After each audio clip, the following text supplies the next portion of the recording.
Allô, allô.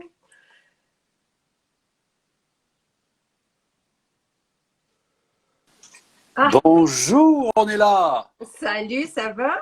Très bien, toi. Yes, yes. Attends, là, je suis comme trop haute. Je vais déplacer ça ici. Voilà. Ça va super bien. Très heureuse de te retrouver. Écoute, j'ai comme quelques sujets aujourd'hui. J'aimerais ça te les annoncer, puis après ça, on commencerait parce qu'il y a quelqu'un qui a demandé, y a-tu des moyens, tu sais, pour la déprime que certains vivent au mois de octobre, Ah, novembre, février. ah, Est-ce mais que ça, il y a des super moyens. Le trouble affectif saisonnier, j'en ai souffert pendant des années. arrête donc, toi. Oui, oui, oui, écoute, j'ai écrit le premier article quelque part, 98 peut-être, sur le sujet. J'étais un peu croche, moi, là, c'est une bête moins. Voilà. Euh, et c'est quelque chose qui est très fréquent. Dépendant des auteurs que tu lis, c'est 1%, 15%, 30% de la population. Moi, je vais poser une question. Est-ce que votre énergie est la même en janvier qu'en juillet? Et, C'est et absolument. voilà. Je pense qu'on est tous affectés avec les changements. Autant on aime nos saisons.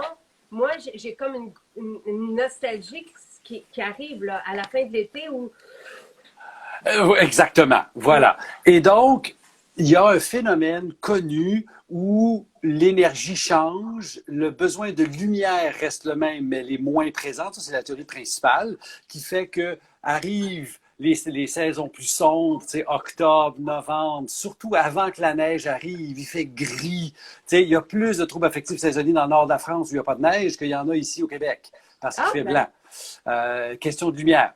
Même ah, chose en Nouvelle-Écosse, par exemple, où il ne gèle pas vraiment, mais il fait gris 6 mois par année. Alors, c'est vraiment des climats complètement différents du nôtre.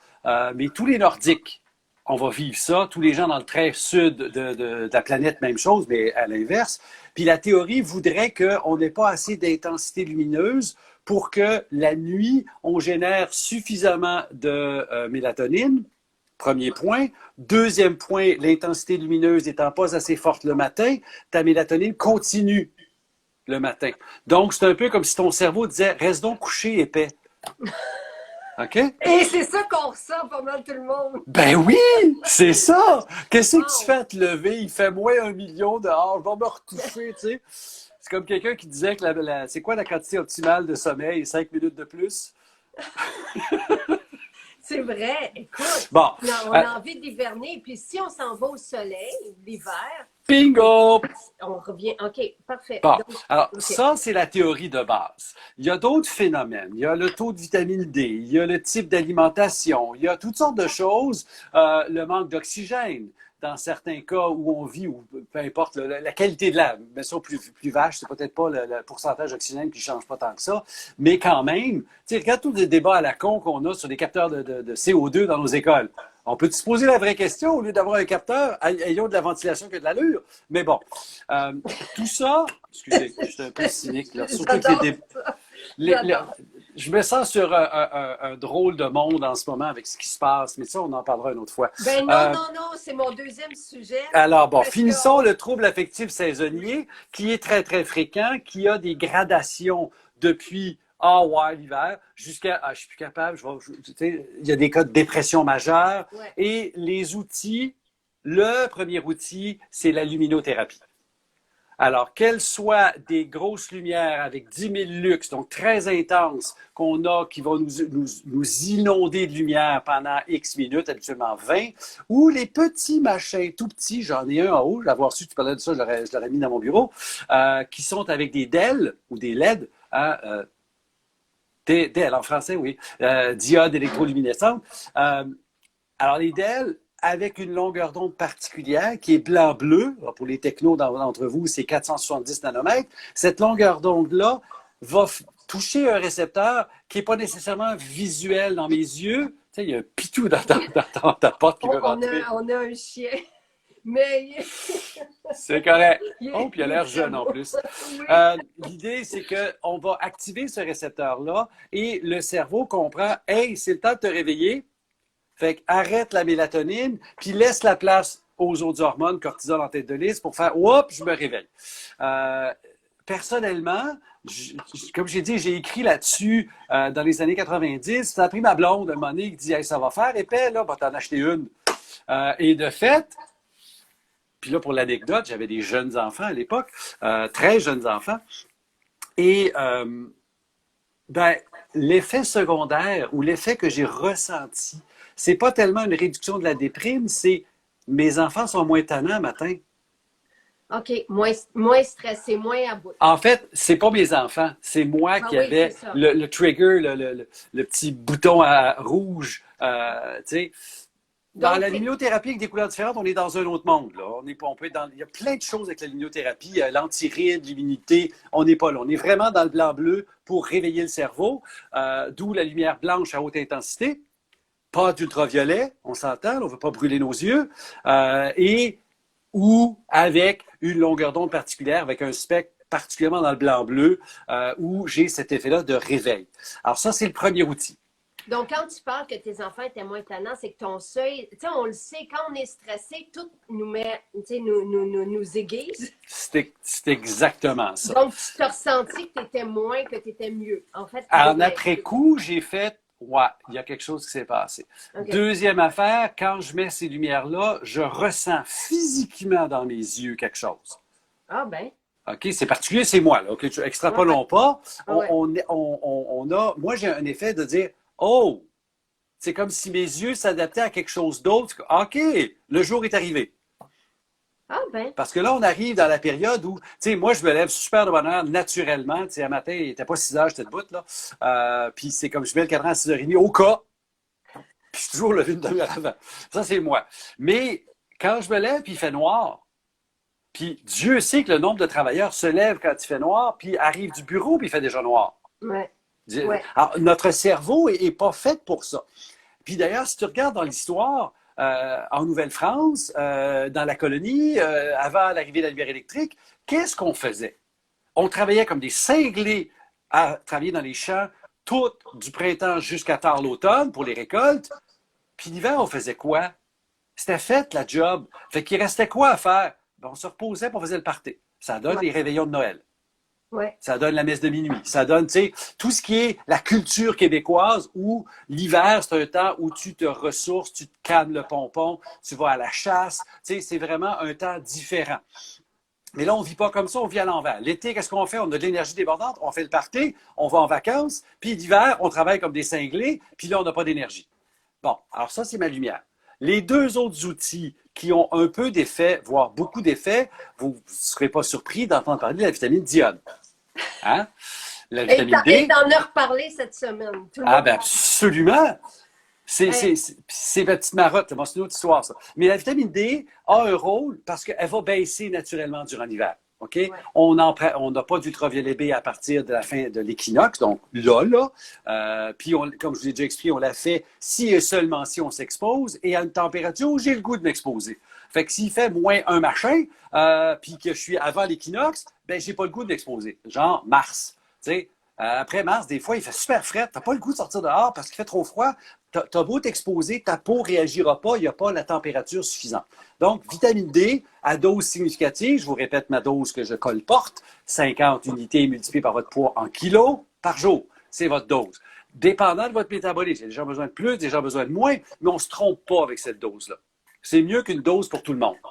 Et la vitamine D va affecter, le système nerveux, pas peu, va affecter. La carence en vitamine D est associée à plus de dépression, est associée à moins de neuroplasticité, la capacité de ton cerveau de changer et de s'adapter, entre guillemets, apprendre avec des nouvelles connexions neuronales. Alors, la vitamine D est un des outils importants pour ça. C'est incroyable tout ce que la vitamine D fait. Ben, elle est vitale. L'être humain, tu sais, je vais sortir encore ma petite phrase un peu ironique. Quand la civilisation et la pudeur n'étaient pas inventées, on n'en avait pas de problème de vitamine D. Mais depuis qu'on se couvre jusque-là, puis qu'on se fait dire par les dermatos, mets-toi de la crème solaire, puis qu'on travaille comme des débiles tout le temps, puis qu'on ne va jamais au soleil, puis quand on y va, bon, tout ça, ben, on est tous garantis. C'est pas compliqué. Sauf si tu es conscientisé, puis tu prends un supplément. Et tu disais aussi qu'avec le temps, notre métabolisme ralentit. Donc, même si on s'expose l'été au soleil, le Bon, corps, tu sais, il puis y a, il y a deux choses là-dedans. Oui, règle générale, les personnes plus âgées ont plus de difficultés à fabriquer de la mélatonine, de la vitamine vitamine D. D. Première chose. Deuxième chose, certaines personnes ne rentrent pas dans le pattern. OK? Alors, ça, c'est tout à fait vrai. Il y a, plus tu vieillis, moins tu es efficace pour un paquet d'hormones, notamment la vitamine D, pour la fabriquer et l'utiliser. Il y a aussi des métabolismes qui sont plus efficaces et moins efficaces. Tu sais? Fait que tout ça. L'autre outil, le troisième, c'est les oméga 3. Ah, OK? Les oméga 3, particulièrement le EPA, parce qu'il y a OK. deux oméga 3 dans les oméga 3 chaînes longues, le EPA-DHA ou AEP-ADH, on va le dire en français. Euh, Et ça, à dose significative, donc un minimum de 1000 mg de EPA, va avoir un impact sur la neuroplasticité, sur la fluidité membranaire, et il y a des études qui montrent que c'est antidépresseur. Et Mais l'autre, pas dans le sens pharmacologique, dans le sens retour à la normalité. OK. Et là, tu dis 1000 milligrammes, ça, c'est peu importe le poids. Tu sais, vitamine D, tu aimes ça Bon, qu'on OK. fasse un calcul? Oui, ben, il y a un calcul à faire pour les oméga 3, mais dans le cas des études qui ont été faites dans la dépression, il y a deux produits qui ont été utilisés, puis les deux ont le même pattern. Ils sont très riches en EPA, pauvres en DHA, et c'est les études les plus concluantes. Il y en a sur des produits standards. Fait que moi, j'ai ma petite dose que je calcule, 40 mg EPA, DHA ensemble par OK. kilo. Ça donne une dose qui t'amène dans l'index oméga 3. Bon, il y a toute une rationnelle derrière, mais on sait que les études qui ont été faites avec l'un ou l'autre des deux produits, c'est-à-dire soit le OM3 fabriqué par Isodis Natura sous pas la guidance, mais l'intervention de monsieur que vous connaissez de nom qui s'appelait David Servan-Schreiber, qui est un médecin français qui a étudié à Montréal, qui a travaillé aux États-Unis, qui était psychiatre, qui a écrit le livre Guérir, qui a écrit le livre Cancer. C'est lui qui a poussé la compagnie à faire ce produit-là, qui donnait à 3 doses par jour 1050 mg de EPA, puis 150 de DHA. Ça, c'est un des produits. Donc, 1050, 150 dans la dose quotidienne. L'autre, c'est le O3 Mega Joy qui donnait 1000 plus 50. Donc, 500 plus 25 fois 2, 1000 plus 50. Et ces deux produits-là, puis peu importe les autres marques de commerce qui sont similaires, semblent donner plus d'effet pour les troubles dépressifs. Moi, je préfère travailler avec un produit plus complet, à dosage plus important, pour avoir un impact sur tout le système, depuis la peau, les yeux, le cardiovasculaire. Donc, Voilà. est-ce que, tu sais, si on dépasse vitamine D, EDA, est-ce que les omégas, est-ce que c'est dangereux de trop en prendre? Bon, définissons d'abord le mot danger. OK?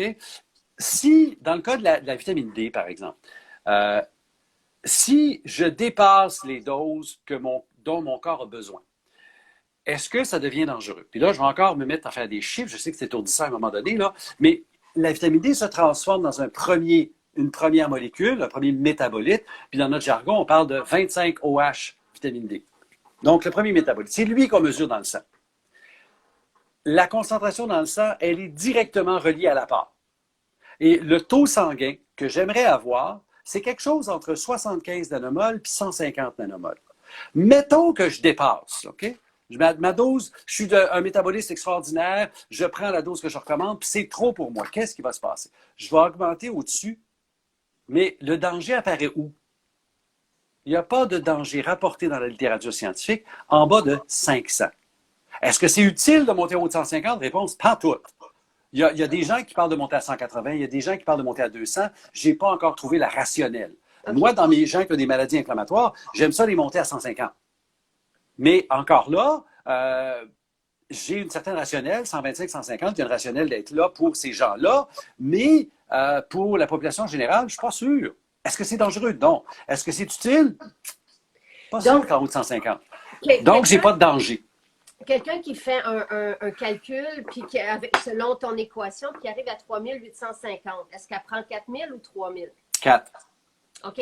Oméga, même affaire. Là, bon, oméga. Un petit peu plus. Bon, oméga, tu peux toujours ajuster dépendant du produit que tu achètes. Il y a des liquides et des capsules, puis tu peux. Moi, j'aime bien mettre les gens un petit peu au-dessus de mon 40 pour des raisons inflammatoires. Mais la question fondamentale, est-ce que c'est dangereux d'en avoir trop? Hein? C'est ça que tu poses. Oui. Le seul danger, c'est que si vous prenez un anticoagulant, que ce soit du Coumadin, du Xarelto, de l'Héliquis, je m'en fous de la marque, là, il y en a 9 en ce moment sur le marché. Quand j'étais jeune pharmacien, il y en avait un, that's it. Mais ça, attention, parce qu'on joue avec le feu, là. Alors, prenez conseil, ne faites pas ça tout seul, prenez surtout pas des hauts dosages. Et ce que j'aimerais ça rappeler que tu peux avoir les gens en consultation Absolument. privée 1 heure et demie, puis vous allez sur le site JYDionne pour jean-yves-dionne.com et là, vous avez le lien vers tous tes textes, tous tes webinaires et tes Tout est là. consultations Si vous avez virtuelles. une minute pour fouiller, vous allez vous amuser pendant des heures. Marianne, c'est toujours en kilos. C'est toujours en kilos. C'est pas en livres. Alors donc, si vous n'avez pas de contre-indication, parce qu'il y a quelques contre-indications à la vitamine D. Exemple, les maladies qu'on dit granulomateuses, les gens qui font de la sarcoïdose, ces gens-là se connaissent. OK? Pas de vitamine D pour vous autres parce que les granulomes, des espèces de petits kystes un peu partout dans le corps, il y en a qui vont produire de la vitamine D. Okay. Alors, c'est comme, oh, attention, là, vous êtes pas dans le même monde. Suivez, prenez conseil. L'autre, vous êtes parmi ceux qui font de l'hypercalcémie. C'est rarissime, mais il y en a. Alors, ces gens-là, là, ayez un suivi, puisque ça se fait pas tout seul. Mais pour la grande, grande majorité du monde, la vitamine D, là, puis les oméga 3, ma contre-indication, c'est les anticoagulants. Alors maintenant, si vous prenez trop d'oméga 3, je vous ai parlé vite, vite du mot index oméga 3. L'index oméga 3, c'est la proportion que les oméga 3 vont prendre dans mes membranes cellulaires. Parce que si vous vous souvenez de votre secondaire, là, toutes les cellules vivantes, c'est une double couche de phospholipides. C'est là-dedans qu'on agit. OK? Et la proportion du Québécois moyen, c'est en bas de 4. On aimerait être quelque part entre 8 et 12. Mon 40 mg par kilo, selon les études, en moyenne, nous amène à 8. Si je dépasse 12, pas grand-chose. Si vous vous ramassez à 20, à 25, là, oui, problème de plaquettes, problème de segment de nez, on ne veut pas aller là. D'ailleurs, si jamais en prenant des oméga 3, vous avez un de ces problèmes-là, vous avez des segments de nez spontanés, vous avez des ecchymoses spontanées, bien, c'est comme, on va laisser faire. On va aller ailleurs, on va travailler autrement avec vous. Alors, ça revient à la même chose que ma petite marotte. Écoutez votre corps. Le calcul pour les les oméga 3, c'est mon calcul basé sur ce que j'ai fait, c'est 40 mg par kilo. Les deux oméga 3 combinés, EPA, DHA. Ah, je vais te le résumer. Ah, j'ai pas lu. J'ai vu le rapport de l'épicerie sur les oméga 3 il y a plusieurs mois, puis j'ai même fait une sortie là-dessus, comment c'était tellement mal fait. On a pris la dernière étude, puis on n'était pas d'accord. C'est qu'hier, il parlait du collagène en disant que si on mange bien, on n'a pas besoin de collagène. Ça, c'est résumé. OK. Je vais me retenir. Disons simplement que notre définition de bien manger va changer d'une personne à l'autre. Disons simplement ça. Il y a ça, mais on dirait... Tu sais, je sais qu'on peut... Si on fait un bouillon d'os, là, qui dure 3 jours, là, pour aller chercher justement le collagène... Puis une nuit, c'est assez en passant. Hein? Une nuit, c'est assez. Une nuit, c'est assez. Oh, si oui. on fait, bon, notre bouillon qu'on prend à tous les jours, évidemment, c'est un apport en collagène. Puis ça peut faire partie de bien manger. Mais moi, tu sais, ce que je constate, c'est que les bienfaits du collagène sont immenses. Écoute, il n'y a pas une personne qui ne vit pas un changement avec le collagène. Pas une. Tu sais, puis moi, d'entendre une nutritionniste qui raconte sa logique, comme si les suppléments, c'était pas nécessaire. Ben oui, mais OK, minute, recule d'un pas, là. Ouais. Ça fait partie de leur formation et ça en devient dogmatique. OK, moi, j'ai donné des formations. Valérie, que tu as reçue, a une maîtrise là-dedans. OK, puis elle a donné des formations à l'école ici. Et le point, je me sais plus si c'est Stéphanie, je ne vois plus là, mais l'apport en protéines. Ouais. On entend de la bouche des mêmes experts que nous mangeons trop de protéines. Et pourtant, systématiquement, tous mes clients, je regarde ce qu'ils mangent puis ils manquent de protéines. Pas compliqué, là. On est dans une espèce de culture, puis là, je vais être sarcastique 2 minutes, beaucoup de végétariens vont considérer un repas de légumes comme étant suffisant en termes de protéines. Ben, je veux pas être plate, là, mais tu as peut-être un dixième de ton apport en protéines. Il y a des, tu sais, ma marotte avec toi, là, Oui, manger végé, ça se fait, mais c'est plus difficile parce oui. qu'il faut connaître ce qu'on fait. Tu peux pas juste manger végé puis être en santé. L'équation marche pas. De même que tu peux pas manger omnivore puis être en santé par définition, parce que si ton omnivore, c'est manger du ballonné, je m'excuse, tu vas être malade. Tu sais? J'adore ça. Et je veux juste répéter que le collagène dans le monde végétal n'existe pas. Par contre, tu peux trouver des acides aminés du collagène. Ils sont Oui. plus difficiles, notamment la glycine, beaucoup plus difficile à trouver dans les... enfin, elle est partout, mais elle est en quantité plus faible. Glycine, proline, hydroxyproline, c'est les trois acides aminés clés que tu as dans le collagène, avec un quatrième qui est la lysine. Ceux-là, là, ils sont partout. Mais avoir un apport supplémentaire, ce que je vous ai expliqué, là, c'est quand on donne au corps plus des nutriments spécifiques pour une réaction en particulier, ce qu'on appelle le facteur limitant, tu as tendance à pousser le système à aller en faire plus de cette réaction-là. D'où ce que tu as ressenti, que les études cliniques nous montrent, quand les gens d'un certain âge, puis là j'ai vu quelqu'un qui a 36 ans, quand je parle d'un certain âge, je ne mets pas de chiffre, là, a vu une amélioration au niveau du teint, de la tonicité de la peau, de la souplesse des articulations, etc., etc. Est-ce que quand on mange suffisamment de protéines, puis là, il faudrait revoir c'est quoi un apport suffisant de protéines, mais est-ce que notre corps peut produire le collagène de façon... Normalement, oui. OK? Normalement, oui. Tu devrais être capable de tout faire. Si et seulement si ton alimentation te donne tout ce dont tu as besoin et pas trop de ce dont tu n'as pas besoin. Alors, OK. par exemple, tu mets certains inhibiteurs de notre alimentation, les gras trans. À une exception près, ceux des produits laitiers, il ne faut pas les compter là-dedans, même si chimiquement, c'est des trans. Les gras trans sont des inhibiteurs. Ils vont bloquer des systèmes. Beaucoup de pesticides sont des inhibiteurs. Ils bloquent des réactions chimiques. C'est ça qui m'amène à la maladie. Tu sais? Wow! Alors, puis, c'est une des raisons pour laquelle c'est hyper difficile de faire un lien entre substance X, glyphosate, mettons, et maladie B. Le problème, c'est que tu vas trouver substance X, augmentation de 22 maladies. Est-ce qu'il y a un lien que vous avez fait? Les gens qui sont les vendeurs de ces produits vont tout faire pour te dire que c'est pas vrai, puis les gens qui sont comme moi vont dire yeah, c'est trop gros pour ne pas être vrai. OK. Bienvenue Donc, au 21e siècle. et si on mange suffisamment de protéines, donc complètes, là, qui Mhm. comportent tous les acides aminés qui forment le collagène, notre corps, s'il n'y a pas, par exemple, de pesticides, si on ne mange pas de pesticides, devrait être correct pour... De vrai. De Oui. vrai. Mais encore là, rajoute un autre phénomène sur le système, un phénomène qui, moi, me préoccupe parce que je suis les deux pieds dedans, puis toi, tu arrives là, c'est le vieillissement. OK? C'est le vieillissement, là. Faisons ma petite courbe. Ben, regarde. Je sais, mais en tout cas, on y arrive après parce que là aussi, il semble y avoir des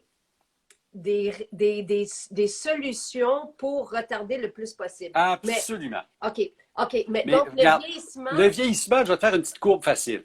On grandit jusqu'au tour de 25 ans. Alors, tu grandis physiquement jusque, dépendant, là, 12, 15, 18. Puis après ça, tu continues à grandir métaboliquement jusqu'au tour de 25. OK. Il y a un plateau métabolique jusqu'au tour de 35. Puis ça, cette courbe-là, 25-35, tu le vois là chez les athlètes, où ils cassent de plus en plus vite à un moment donné.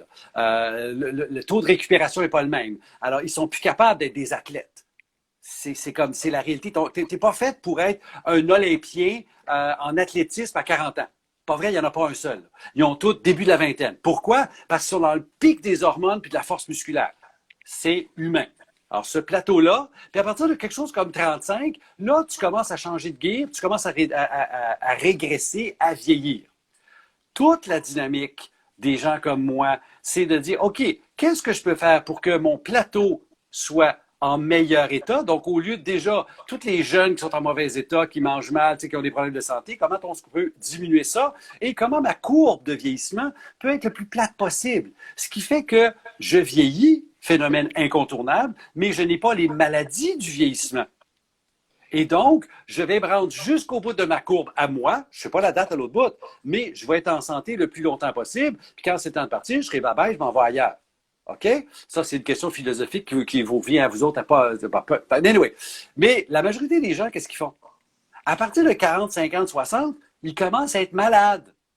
Ils prennent des médicaments, ils ont mal ici, ils ont mal là, ils ont telle affaire, ils sont hypothéqués, puis ils n'ont pas les outils. Tu sais, je suis le premier à avoir fait, il y a 2 ans, je marchais presque pas parce que problème de dos, d'articulation, puis là, j'ai vu du monde, puis voilà, je me suis réparé.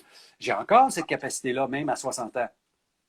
Le problème, c'est que la majorité des gens n'ont pas les outils pour se maintenir en santé. OK. Donc, le collagène, on peut le faire si on est en santé, si on mange bien tout ça, si on mange suffisamment de protéines jusqu'à 35 ans, parce qu'après ça, notre métabolisme ralentit. Puis il y a Tu pas peux aller plus loin que ça. C'est juste que tu peux voir aussi que, dépendant des gens, d'avoir un apport, qu'il soit du bouillon ou plus de protéines, ou après ça comme tu veux, va faciliter le maintien de tes structures. C'est un peu ça qu'on voit dans les études. Là. Ouais. Puis c'est toujours chez des femmes ménopausées. Tu fais jamais ça chez une fille de 20 ans. Là. C'est pas vrai, ça ne marchera pas. Mais dépendant de ta diète, dépendant de plein d'affaires, tu vas voir ou pas des effets significatifs. Donc, il manquait une mise en contexte dans leur Toujours! d'hier que Pour si on une a raison. suffisamment de protéines. Donc, et c'est quoi suffisamment de protéines? Bon, et encore là, on va tomber dans une table où il y a beaucoup d'opinions, puis en nutrition, il y a énormément d'opinions et pas autant de faits qu'on voudrait, pour une raison. La majorité de l'information qu'on utilise à tort vient des grandes études d'enquête, ce qu'on appelle les études de cohorte, où les gens sont suivis avec des questionnaires de fréquence alimentaire. Alors ça, je vous ai déjà raconté. Si je te demande à toi, une fois par année, combien de portions de tu manges en moyenne, c'est automatiquement flou, voire faux.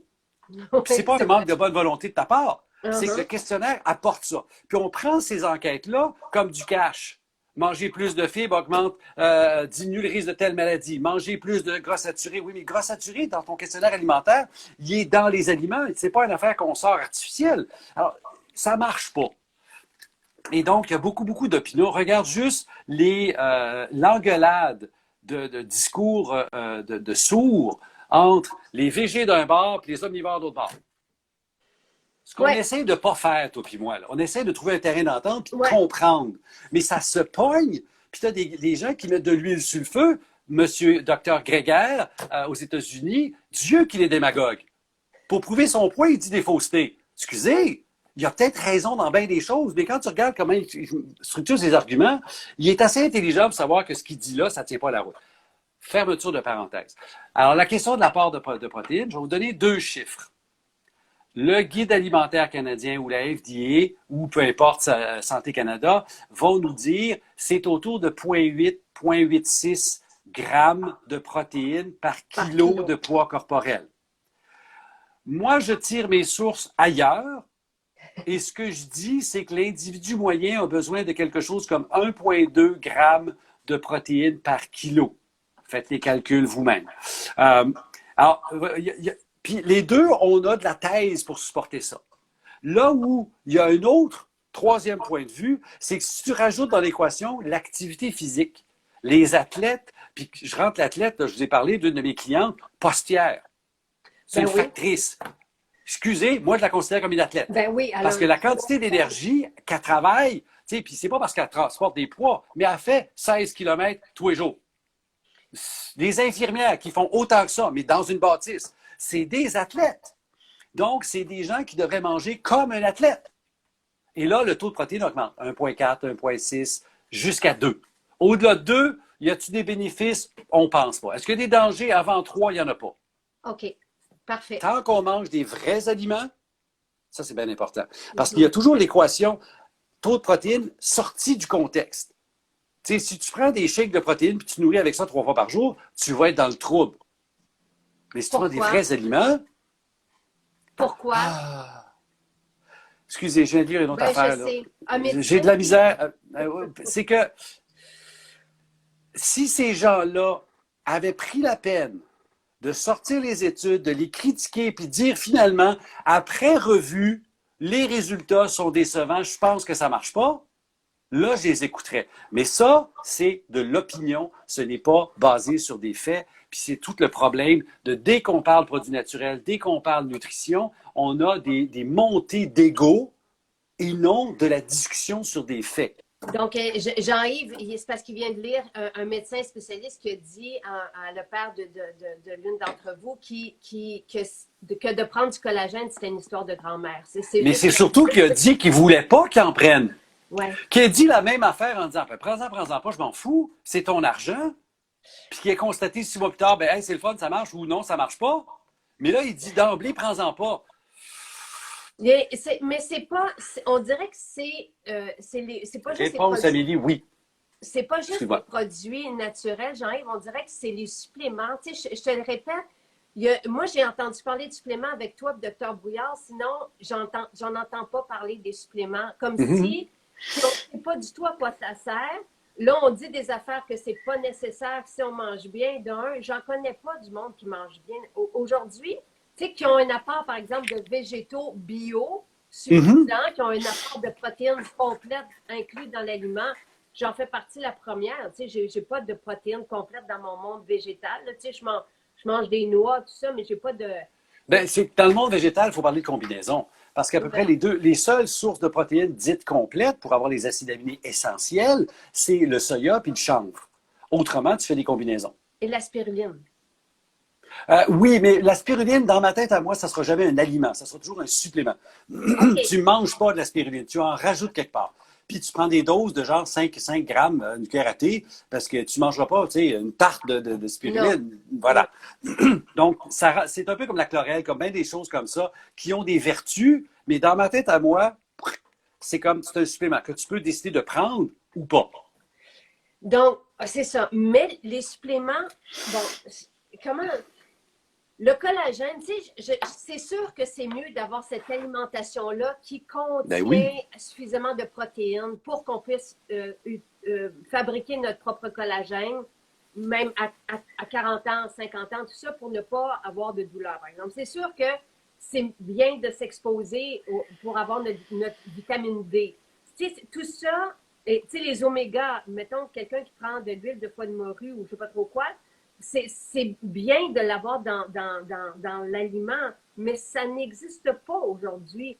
Et on dirait des fois, fait que c'est mieux ça, mais de l'avoir aussi, par exemple, d'avoir du collagène hydrolysé, c'est de s'assurer qu'on en a. C'est un outil. C'est un outil. C'est comme la multivitamine, des oméga-3, la vitamine. Ce sont des outils qui existent. Tu sais, j'ai eu une prise de bec avec un médecin en ondes à un moment donné qui était totalement contre les suppléments parce que c'est des histoires de pays riches. Ah. Puis là, ma réponse, c'était, ben, vos lunettes aussi. Pourquoi vous passeriez de vos lunettes parce qu'on est dans un pays riche? Je m'excuse, si j'ai des outils auxquels j'ai accès, je serais bien con pour en prendre, au moins m'informer. Je peux décider que j'en veux pas, mais je devrais m'intéresser à ça pour améliorer mon capital de santé, faire en sorte que je ne sois pas une autre statistique à l'hôpital. Et bon, là, j'aimerais ça qu'on revienne à ça. Oui. Le collagène, j'ai juste une dernière question parce que c'est sûr que Santé Canada va référer à une posologie qui ressemble à 2 cuillères à table de 10 grammes qui est la base. Des douleurs, par exemple, quelqu'un qui a des douleurs dans les articulations. Quelqu'un qui veut le prendre pour la peau et qui n'a pas de douleur, qu'est-ce que tu proposes? Parce que... Bon, si je me fie aux publications que j'ai lues, on parle d'à peu près les mêmes doses. Okay. C'est clair que, règle générale, une étude clinique sur quelque chose va toujours mettre les variables les plus positives pour avoir un effet le plus prometteur. Genre, un médicament, on donne la dose maximale durant l'étude. Un supplément, on donne des doses importantes, 10 grammes. Est-ce que ça veut dire que 5 grammes n'est pas suffisant? Non. Probablement que 5 grammes est suffisant. Alors, c'est là où on adapte à sa réalité. Vous pouvez peut-être en prendre plus ou en prendre moins, dépendant de votre état, de votre niveau d'activité, peu importe. Si vous faites beaucoup de mouvements répétitifs, physiques, peut-être que la dose devrait être plus élevée parce que vous avez plus un potentiel d'usure. Mais si vous êtes quelqu'un qui mange super bien, vous voulez juste un petit plus, pourquoi pas? Peut-être que 2,5 grammes, ça sera assez. T'sais? OK. Et là, ils ont semé le doute aussi par rapport à autre chose. Évidemment, tu écoutes l'émission, tu dis, je ne prendrai pas de collagène, parce qu'il peut y avoir des métaux lourds là-dedans. Oh my God! Non, mais... Le vieux spectre qui ressort. Il y a de l'arsenic dans vos barres-taules, les amis. Sérieux, là. Tout ce qui est fait avec du sirop de riz, des barres-taules, le sirop de riz venant de Californie. La Californie, il y a de l'arsenic. Alors, le riz concentre l'arsenic. Fait que tu peux manger du riz et avoir de l'arsenic. Revenez-en avec cette affaire-là. Là. Puis la majorité des produits ont des contrôles de qualité. C'est un peu comme le plomb dans les huiles de poisson. Oubliez ça. Ils sont contrôlés pour ça. C'était pas vrai des années 90. Je suis contente, Jean-Yves. Moi, je veux juste dire, je sais que toi, tu ne peux pas parler de marque. Je veux juste dire que quand on a choisi le collagène hydrolysé qu'on a, évidemment, il y a toute une description sur le site qui parle justement de la pêche en eau pure et qui parle après ça de tout le processus qui garantit ou l'absence de Écoute, Santé Canada, là, on va remonter la pyramide jusqu'en haut. Santé Canada, dans sa philosophie qui sous-tend la direction des produits de santé naturelle et sans ordonnance. OK? Ils ont un super beau grand mot, la DPSNSO. Le tenant de base, c'est la gestion du risque. Alors, qu'est-ce qu'ils font? Étant donné que les produits naturels sont des produits de vente libre, il n'y a pas de professionnels pour les encadrer comme les médecins, les pharmaciens, les infirmières. Alors, ils ont mis des règles obligeant les fabricants et de produits et de matières premières d'avoir des contrôles de qualité. Ce qui fait que quand tu as un NPN, c'est pas parfait, il y a des erreurs, mais il y a aussi des rappels de produits pour couvrir les erreurs. Tu sais, tu as des rappels, ton eau, tu peux avoir la municipalité qui va dire « fais-la bouillir pendant tant de temps ». Pourquoi? Parce qu'on a un contrôle de qualité quelque part pour dire « oups, en ce moment, j'ai un problème ». Alors, même chose dans les produits naturels. Alors, tout ce qui s'appelle métaux lourds et pesticides, pensez-vous sérieusement que Santé Canada va laisser passer quelque chose d'aussi dramatique que ça? Ben, voyons donc. Ben, peut-être pas, sauf qu'ils acceptent. Ils acceptent des seuils. Oui, mais je veux dire, en tout cas, pour moi, par rapport à ce que nous, on a choisi, le texte est là et la description du processus est là et c'est rassurant. Oui, puis la matière première que ton façonnier utilise, il y a une feuille de spécification. Oui. Et dans les contrôles de qualité du façonnier, on va vérifier ça. Alors, si c'est marqué plomb plus petit que ppm ou ppb dans certains cas, il va aller vérifier ça. Alors, il y a des laboratoires qui vont confirmer. Tu sais, dans le monde du produit naturel, avant 2004, moi, j'ai travaillé là-dedans depuis longtemps, il y avait des compagnies qui achetaient les meilleures matières premières au monde, mais ne confirmaient pas avec du contrôle de qualité. Là, ils sont obligés de le faire. Mais à l'époque, il y a eu des histoires d'horreur où le produit part de l'usine, c'est le meilleur produit au monde, arrive dans le bateau, le conteneur est faillé, il y a de l'eau qui rentre, il y a des moisissures qui rentrent, puis on met en capsule des poisons. Et il y a eu des cas dangereux, aux États-Unis en particulier, avec le tryptophane, qui est le truc le plus connu, qui est un acide aminé banal, tout à fait bénin, mais il y a eu des décès. Pourquoi? Avec ce que je vais te raconter. Il est parti chez Tanaka, je pense, la compagnie au Japon, compagnie pharmaceutique, super haut de gamme. Il arrive et la compagnie en Californie ne fait pas de contrôle de qualité, sac la poudre en capsule, et il y a eu des décès. Ça n'existe plus, ça. OK. J'aimerais ça revenir sur ta sortie, sur ta page Facebook. De lundi? Écoute, le nombre de personnes qui m'en ont parlé. Donc, tu veux-tu... Puis, évidemment, c'est encore là, puis vous pouvez aller le voir. Donc, oui, allez le voir. Regarde, mais je ne sais pas combien de centaines de lives sont là. Je vous l'ai déjà dit, mon record à vie, c'est un que j'ai fait en avril l'an dernier, qui s'appelait « On va tous l'attraper », où j'ai dépassé 330 000 vues. OK? C'est mon record à vie.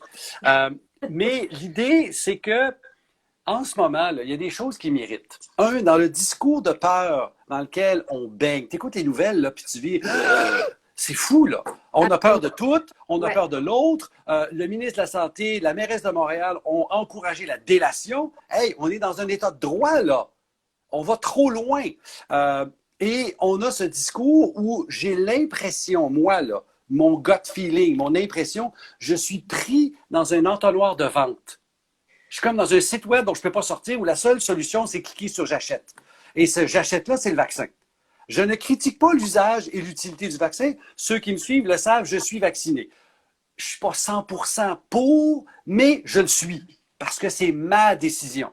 Là où je me suis emporté, c'est que là, on est en train d'imposer aux professionnels de la santé, sous des faux prétextes, un 100%.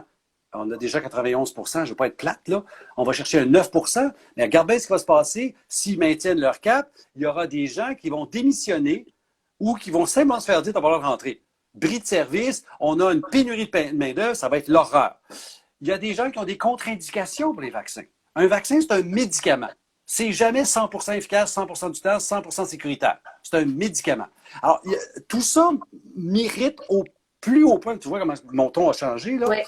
Et l'autre aspect, ce sur quoi je me suis emporté, c'est qu'on a dit jamais aux gens qui nous écoutent, qu'est-ce que toi, là, tu sais, je te parle à toi, là, qu'est-ce que tu peux faire pour améliorer ta santé, pour faire en sorte que, mettons que tu es vacciné, tu te pognes le virus, parce qu'il y a des cas en ce moment de gens à l'hôpital qui pognent le virus. En Israël, c'est la majorité. Au Québec, c'est la minorité. Pourquoi? Je ne sais pas.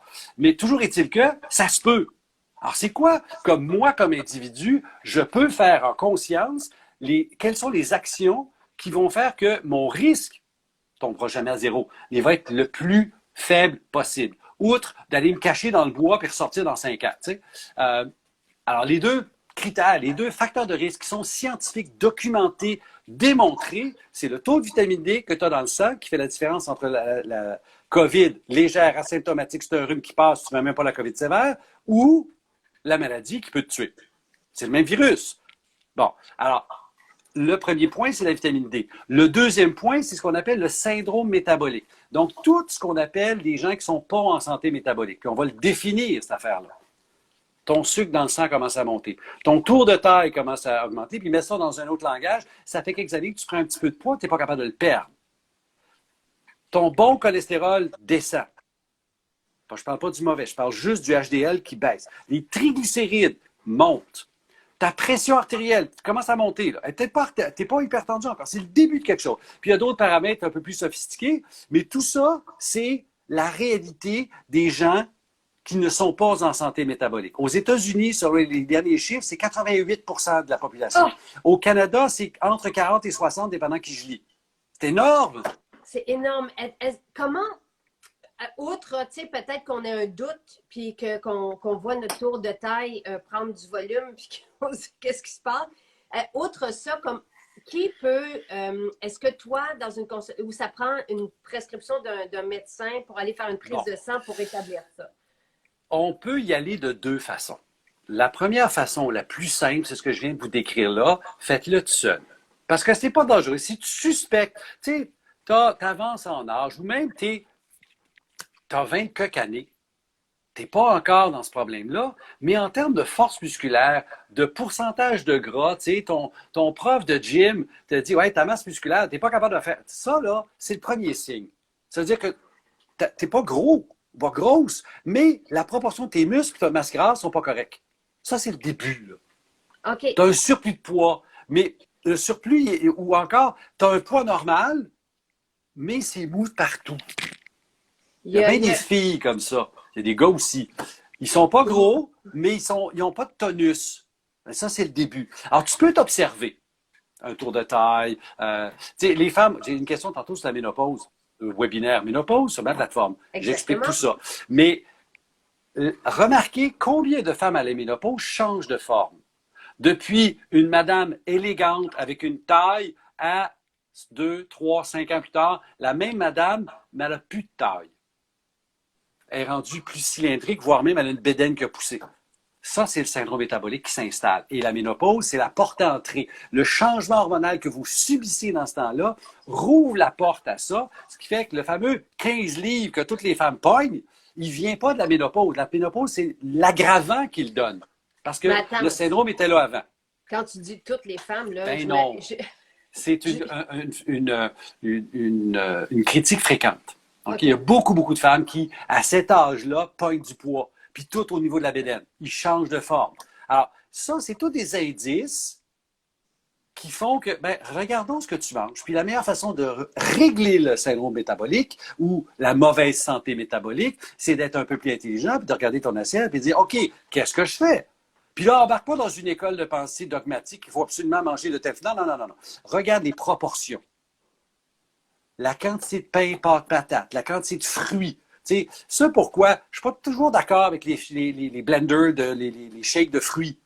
Tu sais, mets-moi un fruit au lieu de 2, puis mets-moi des protéines là-dedans, puis peut-être un peu d'huile. Ah, on va se parler. Tu viens d'avoir un équilibre. C'est toujours ça mon message. Hein? Cherche un équilibre. Assure-toi d'avoir des protéines à chaque fois que tu manges. Je ne dis pas d'en manger 1 kilo. Je te dis que quand tu manges, tu dois en avoir. Alors, un fruit, c'est pas assez. Un fruit, des noix, cool, je suis content. Il faut vraiment revoir notre philosophie alimentaire et revenir aux racines ancestrales. T'sais, nos arrière-grand-mères, un repas, oublie le végé 2 minutes, c'était une pièce de viande, des légumes, puis un féculent. Bon, de nos jours, étant donné le style de vie, le féculent est souvent de trop. Alors, pièce de viande, légumes.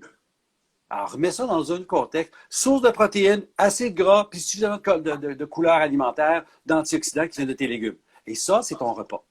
Alors, tout ce qui nous dit 75% devrait être des glucides, je m'excuse, ça t'amène à la maladie, ça. Et c'est la mode en ce moment. T'as-tu vu ça passer? Le hashtag DadsBod, tu sais, le ventre de la bédaine de. C'est la mode. Non, je n'ai pas vu passer. Ben, On revient à Henri VIII, là. Bon. Ouais. Donc, fait qu'il faut la bière aussi. Donc, La bière, c'est du pain liquide. c'est du pain liquide. OK? Si tu remontes dans l'histoire avant la prohibition des années 20, là, la bière, c'était la boisson du paysan, c'était la boisson des moines, c'était la boisson facile parce que c'était nutritif et c'était sain pour la santé. C'est du pain liquide. Et c'est pas pour rien qu'en Europe, les moines sont devenus les gardiens de la tradition des bières, puis ont fait des bières super sophistiquées. Pourquoi? Ça leur permettait d'avoir une boisson qui n'était pas contaminée, contrairement à l'eau du puits, qui, à certaines saisons, n'était pas potable. J'adore tes cours d'histoire. C'est merveilleux. Là, tu dis que moi, les fruits, je sais que les combinaisons alimentaires, ce n'est pas prouvé scientifiquement. Les fruits se digèrent très rapidement. J'ai de la difficulté de les prendre avec un autre ingrédient. OK. Et j'en J'ai prends pas de, le matin. ça, j'ai pas de problème avec ça. Pourvu que dans ta journée, tu aies le reste. Ben Mais oui, parfait. mon argument, c'est que les glucides le matin sont plus problématiques que dans le reste de la journée parce que ton cortisol est naturellement élevé, donc tu vas avoir plus tendance à faire une pointe de glycémie. Alors, si toi, tu as une sensibilité à l'insuline tout à fait parfaite, cool, fais bien ce que tu veux. Mais si ta voisine a une résistance à l'insuline, elle va se mettre à faire des yo. C'était mon cas. Un déjeuner Cora, tu sais, full fruits, super bon goût, tu sais. Et là, à 10h30, 11h, j'arrache la tête du monde, je fais de l'hypoglycémie, j'ai des palpitations, j'ai tout ce que tu voudras, parce que j'ai pas assez de substances nutritionnelles le matin, j'ai presque juste des glucides. Tous des bons aliments, là, Oui. mais la proportion était pas la bonne. Écoute, je suis passée de mon shaker complet à 1 ou 2 verres. Tu sais, j'ai diminué grandement mon apport en smoothie, Puis tu as mais je le garde changé, quand même. puis j'ai une question pour toi. J'ai une question pour toi. Oui. Ton énergie vitale est comment? Ah, mon énergie vitale est top, mais ma masse musculaire, toi, c'est comme extraordinaire. J'en reviens pas. Je suis épatée depuis le collagène et l'ajout de protéines. Tu sais, je mange pas vraiment de tofu, là, je mange du chanvre, mais les protéines que j'ajoute, watatao. Tu sais, c'est merveilleux. Je me suis, écoute, plus en forme maintenant, à 48 ans, qu'avant. D'où que j'adhère à ce que tu dis, qu'on peut. Absolument. Puis c'est toute la thèse de ce que je défends, mais comme il n'y a pas de soundbite, il n'y a pas de, tu sais, de grandes phrases, schlunk, puis j'essaye de ne pas tomber dans la controverse, même si par définition je suis controversé. Je ne veux pas aller dans la polémique. Ce que j'essaie d'enseigner aux gens, c'est l'autonomie, le gros bon sens, l'intelligence. Mon prochain bouquin s'en va par là. Il faut juste que je m'assoie et je l'écrive, j'ai pas le temps. Mais c'est ça, parce que tout commence par est-ce que je comprends ce que je fais ou je fais simplement appliquer quelque chose parce que je pense que c'est bien. Juste ça. J'ai des questions pour la peau parce que je réalise que les gens, dès qu'on parle de la peau, sont très concernés, encore plus que pour leur santé. Oui, ben oui. Sauf, ben oui. Oui, mais en tout cas, pour moi, ça devrait commencer par le bien-être, puis après ça, on passe à la peau. Mais justement, j'aimerais ça faire. On peut-tu faire les deux en même temps? Oui, exactement. Ben voilà. C'est pour ça. Bon, est-ce que si on ne boit pas assez, on peut avoir une peau déshydratée? Est-ce qu'il y a un lien? La réponse facile, c'est oui, mais c'est pas clair comme ça. OK. OK? Oui, l'hydratation de la peau, ça vient d'antan. Alors, c'est clair que nos personnes âgées qui ont vécu l'horreur au début de la pandémie, ils étaient déshydratés comme des bardeaux. OK? C'était l'horreur parce qu'ils ne buvaient pas, ils n'étaient pas.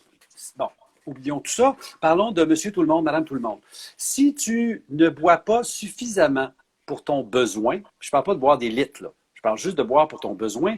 Oui, ta peau va s'en ressentir. Ton teint va être plus mat, il va être moins rayonnant, mais tu risques d'avoir des raideurs musculaires, plein d'affaires qui viennent avec aussi. Brouillard mental, toutes des choses qui sont des petits symptômes qui peuvent être associés, remarque que je prends des gants blancs, là, avec un manque d'eau. Oui, mais le plus gros problème de ta peau déshydratée, c'est pas l'eau qui vient dans dedans, qui est nécessaire. C'est la capacité de la retenir. Et c'est là où ta peau, on va l'imaginer comme un mur de briques. Alors, c'est toutes les cellules épithéliales qui sont fondamentalement mortes. Hein? Tu as la base, hein, la membrane basale qui va avoir des premières cellules qui vont se dédoubler, qui vont rester collées. Et ça fait ton épiderme qui te protège de l'environnement. Alors, cette couche-là de cellules, ils sont tenus ensemble par une espèce de colle qu'on va appeler des céramides. Il va être protégé par ce qu'on appelle le sébum. Ces deux phénomènes-là vont faire que si tu es en santé, tes céramides font la job, tes cellules sont collées, donc mon image de mur de briques, le mortier tient.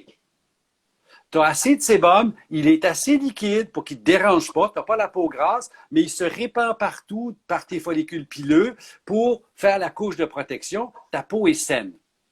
Ça va jusque-là? Très bien. Bon. Arrive le problème. Vieillissement, agression externe, le vent, le chlore des piscines, le soleil, tous les agresseurs externes, la pollution, la fatigue. Tu rouves, tu perds l'intégrité de ta colle, ton ciment. Tu manges trop de glucides, même marotte encore, pas assez de bons gras. Ton sébum devient plus épais. Collant.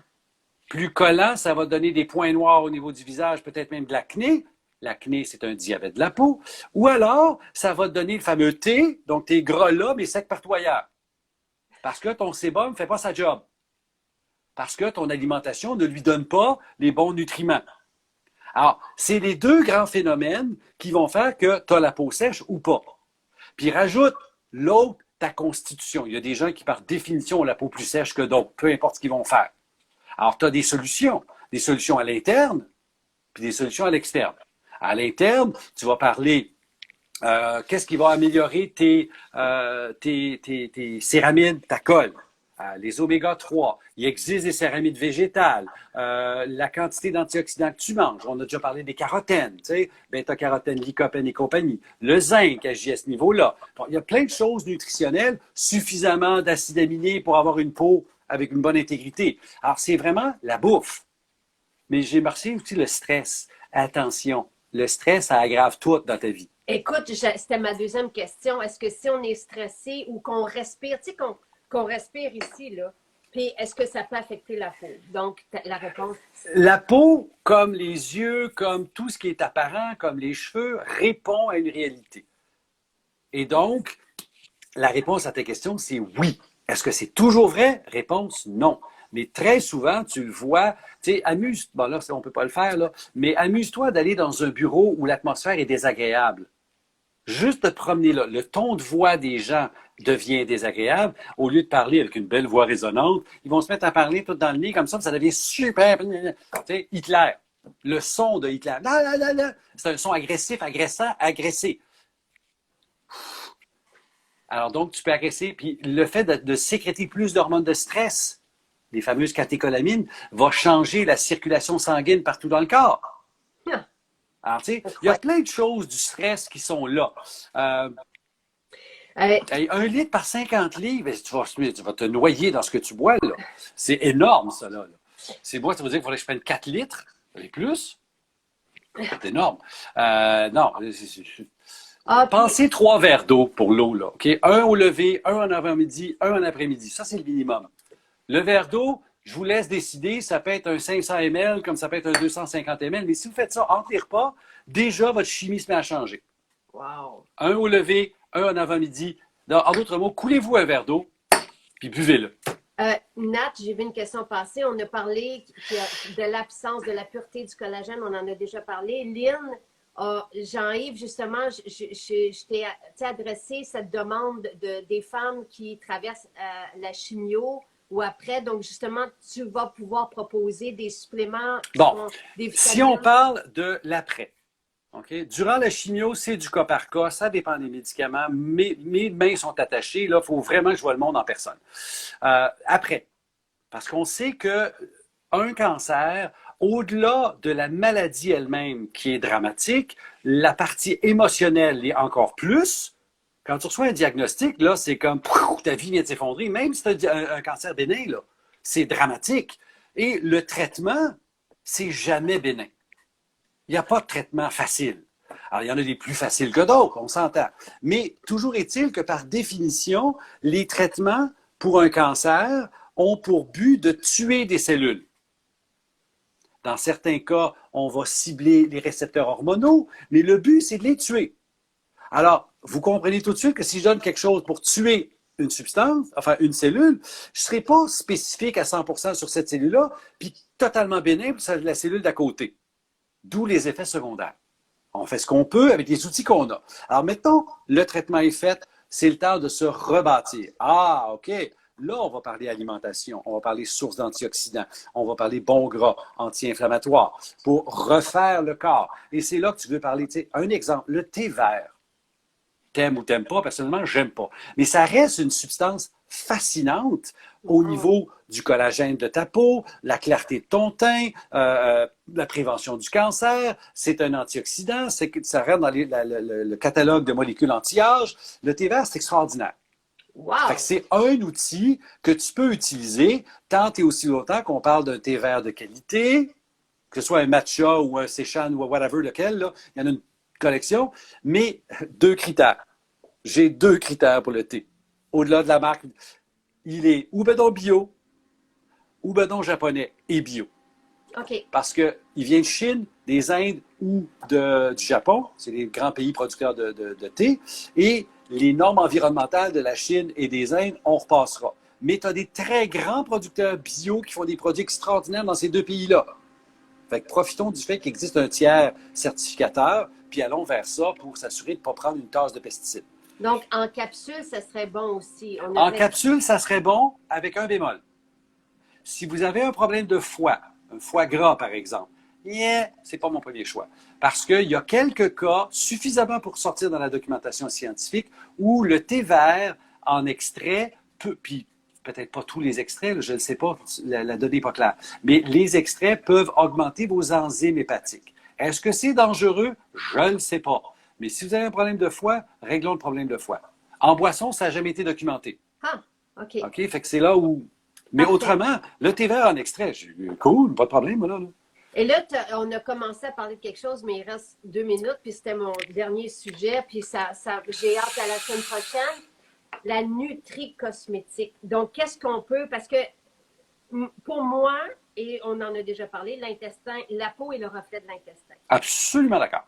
Une mauvaise digestion égale une peau, ou peut égaler une peau avec des problèmes. Oui, mais toujours des bémols. Ouais. Parce que c'est jamais automatique. Non, Puis, non. avec tout l'intérêt que je porte à la science sur le microbiote, il y a tellement de trous là-dedans que tu entends des gens qui font des conclusions directes. Tu fais comme, c'est pas aussi clair que ça, OK?